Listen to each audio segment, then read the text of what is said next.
नित्याय परमात्मने बलभद्र सुभद्राभ्यां जगन्नाथाय ते नमः। नारायणं नमस्कृत्यं नरं चैव नरोत्तमं देवीं सरस्वतीं व्यासं ततो जयोमुदीरयेत्मुखं करोति वाचालं पङ्गुं लङ्घयते गिरिं यत्कृपातमहं वन्दे परमानन्दमाधवम्। निगमकल्पतरुगोळितं फलं सुखमुखादमृतद्रव्यसंयुतं पिबत भावतं रसमालयं मुहुर्मुहुरसिका भुविभावुका गोविन्द गोविन्द गोविन्द पदुगडुचि मकरन्द सेमकरन्द पान करी एड़े तरिले ब्रजनारी से ब्रजनारी कपयरे मन मरहु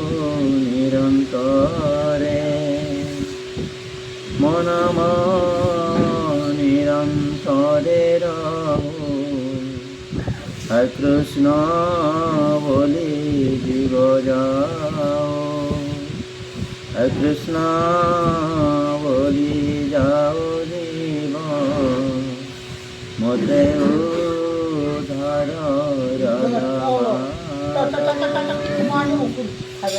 ओम नमो भगवते वासुदेवाय। तांको विचारे वस्तु जेते कलिर आगमन देखी तांको विचारे वस्तु जेते कहवा शुण एक चिते लक्ष्य लक्ष्य जेते जानी बोध विचारे परिमाणी से वस्तु अच्छी जई पुरी जहाँ चिंतन्ति ब्रह्मचारी श्रवण मात्रे मुख्य पाई त्रितापमान क्षय जाई हृदय बसई तत्क्षण अनादि प्रभु नारायण एणु अधिकन ग्रंथे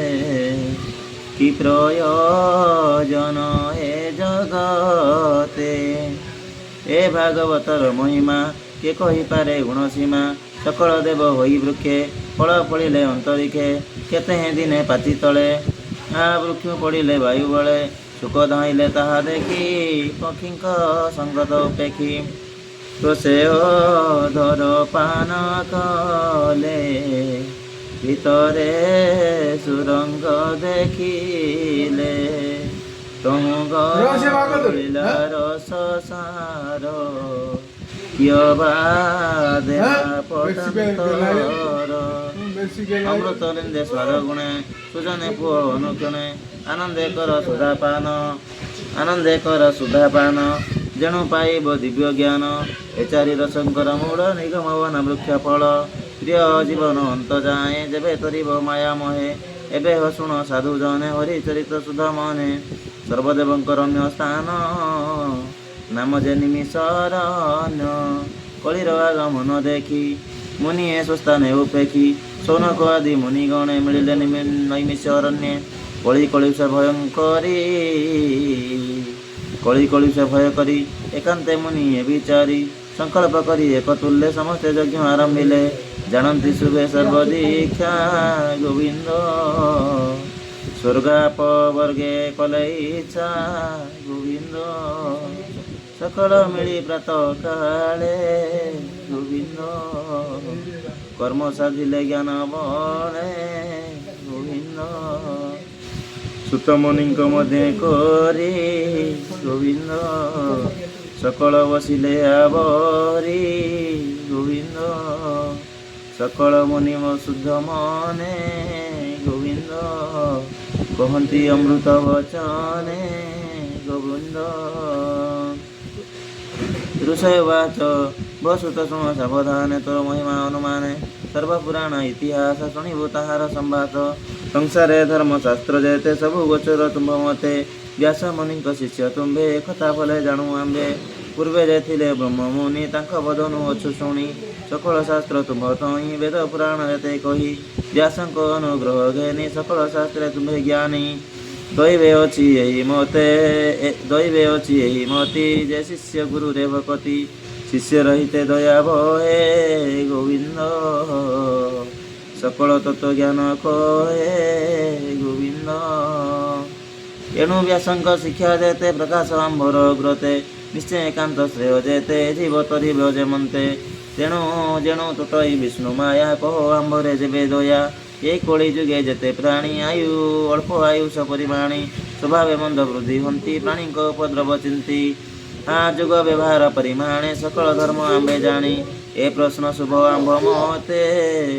सारा उदरी तुम्भ चिते कह केमते प्राणी कर ए घोर मायारु निस्तार जने प्रसन्न होई करी ए जीव आत्मा को धरी तुम्भे ए प्रश्न जोग बले प्रकाश कर मही तले कि प्रयोजने जगन्नाथ देवकी उदरे संभूत आसे हेतु कह शुद्ध चिते आंबे पचारू जनहिते गुर संसारे प्राणी पड़ी आत्मा निस्तार पथ हुड़ी जार नाम उच्चारिले संकट तरी जानती भले जा भयु जीव तेज हरे से हरि नाम शुणी डरे जार स्मरण जार चरणे आश्रय करी पावन हंती ब्रह्मचारी शुद्ध करती सर्वजने गंगा जसने स्नान पाने जहाँ दश गुण श्लोके पुण्य भजंती एके एके कली कली सुन लागई के बानतरे गाई जे जस गाई मुनि गणे सुखे तरंती भगवने जे हरि ब्रह्मांड मध्य नाना शरीर अवतरे कली आगम आंबे देखी सकल संपद उपेक्षी ये पुण्य क्षेत्रे शुभ क्षणे कृष्णर कथा अनुक्षणे करी तरिबु विष्णु माया भूमि तुम्भे कर दया आंभर पुण्य पूर्व पुण्य फले संग हो तुम्भ मेले ए भयंकर कली काले आंबे जे अच्छी भव जले ए जल तुम्भे कर पार बोईते जने कर्णधार से हरि भक्त वत्सल सर्वदेवंक आदि मूल सकल धर्म जार संगे सुखे विहरे नाना रंगे कलु आगमे भगवान पशिले अपना भुवन जे धर्म संसार रखिब से काहीं शरण पशिब से कथा कह मुनि बर आंब संशय हेउ दूर आत्मार माया जोग बले विहरे अवनि मंडले तार महिमा शुणी नित्य तोष न लोभे आत्मचिते जिहा जसने सुधारस पिबंते नही संतोष अनंत रूपे थाई हरि बाह्य अंतरे कर्म करी एमंते निमिष बनस्ते सकल मुनि ग्रते सोनक आदि मुनि गणे जे प्रश्न कले जणे जणे निर्मल विष्णुर चरित गोविंद कृष्ण विषय भागवत गोविंद सुजन जनकर हिते गोविंद कहई दास जगन्नाथे गोविंद ए घर भवदुस्तरु गोविंद उदर वाचा कल्पतरु गोविंद हरि बोल हरि बोल हरि बोल हरि बोल इति श्रीमद् भागवत महापुराणे परमहंसं संहितां वैयासिकं प्रथम स्कंधे नैमिषीयोपाख्याने ऋषि प्रश्न नाम प्रथम अध्याय द्वितीय अध्याय मुनि का प्रश्न करने शुणी हर से मने मने गुणी जीव रहिते कृते कृते हसी कहती मुनि सुते श्री सुतवाच हिमशापी ऋणे भंगो मुने रतिमति भ्रम यदि सुधं सुधं वा मम दोषो न दृश्यते अवाहनं न जानामि तवार्चनं पूजं चैव न जानामि क्षमस्व परमेश्वर ओम भगवते वासुदेवाय ओम नमो भगवते वासुदेवाय ओम नमो भगवते वासुदेवाय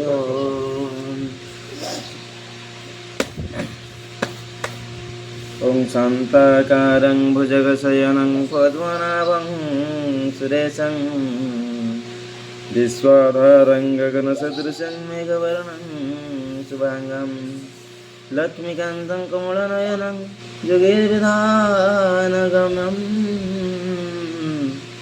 वन्दे विष्णुं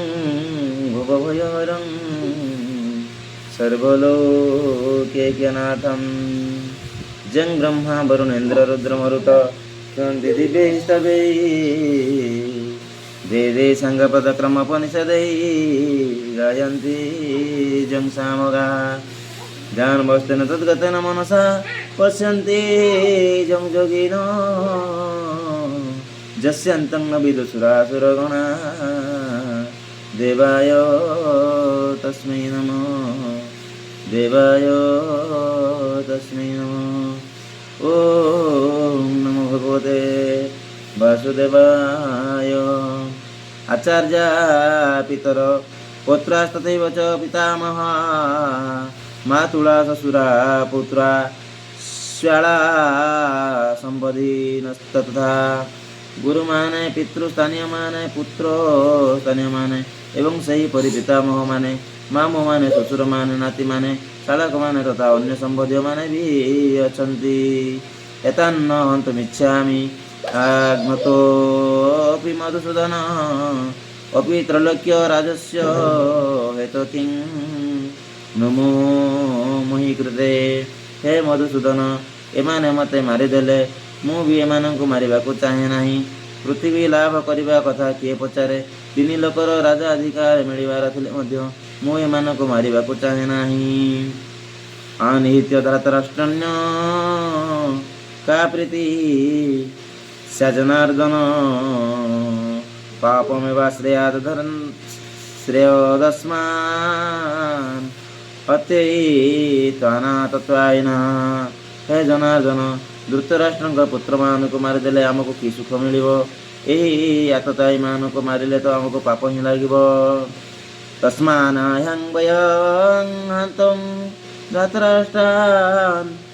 ସ୍ୱବାନ୍ଧବାନ୍ ସ୍ୱଜନଂ हि କଥଂ ହତ୍ୱା ସୁଖିନୋ ଶ୍ୟାମ ମାଧବ। ଏଣୁ ହେ ମାଧବ ନିଜର ବାନ୍ଧବ ଦୁର୍ଯ୍ୟୋଧନାଦିଙ୍କୁ ମାରିବା ଆମ ପକ୍ଷରେ ଉଚିତ ହେବ ନାହିଁ, କାରଣ ନିଜ କୁଟୁମ୍ବ ଲୋକଙ୍କୁ ମାରି ଆମେ କିପରି ସୁଖୀ ହୋଇପାରିବୁ? ଯଦ୍ୟପେତ ନ ପଶ୍ୟନ୍ତି ଲାଭପହତ ଚେତସ କୁଳକ୍ଷୟ କୃତଂ ଦୋଷଂ ମିତ୍ରଦୋହେ च ପାତକଂ କଥଂ च ଜ୍ଞେୟମସ୍ମାଭିଃ ପାପାଦ୍ ସ୍ମନିବତିତଂ କୁଳକ୍ଷୟ କୃତଂ ଦୋଷଂ न ପାପସ୍ୟ ବିର୍ଜନାର୍ଦ୍ଦନମ୍। ଯଦ୍ୟପି ଲୋଭବଶତଃ ଭ୍ରଷ୍ଟଚିତ୍ତ ହୋଇଥିବା ଏହି ଲୋକେ କୁଳକ୍ଷୟ ଜନିତ ଦୋଷ ମିତ୍ର ଦ୍ରୋହର ପାପ ଜାଣି ପାରୁନାହାନ୍ତି, ତଥାପି ହେ ଜନାର୍ଦ୍ଦନ କୁଳନାଶ ହେତୁ ଉତ୍ପନ୍ନ ଦୋଷକୁ ଜାଣିପାରୁନଥିବା ଆମ୍ଭେମାନେ ଏପରି ପାପରୁ ଦୂରେଇ ଯିବାକୁ ବିଚାର ନ କରିବୁ କାହିଁକି? କୁଳକ୍ଷୟେ ପ୍ରଣଶନ୍ତି କୁଳଧର୍ମା ସନାତନା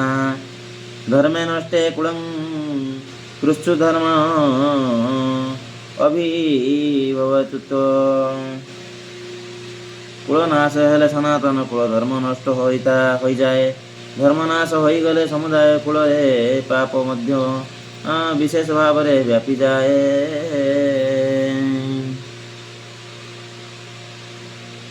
ଓମ୍ ଭଗବତେ ପରମାନନ୍ଦାୟ।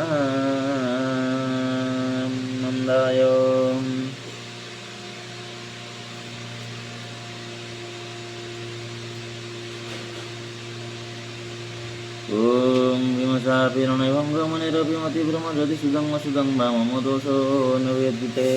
ओम शांति शांति शांति शांति।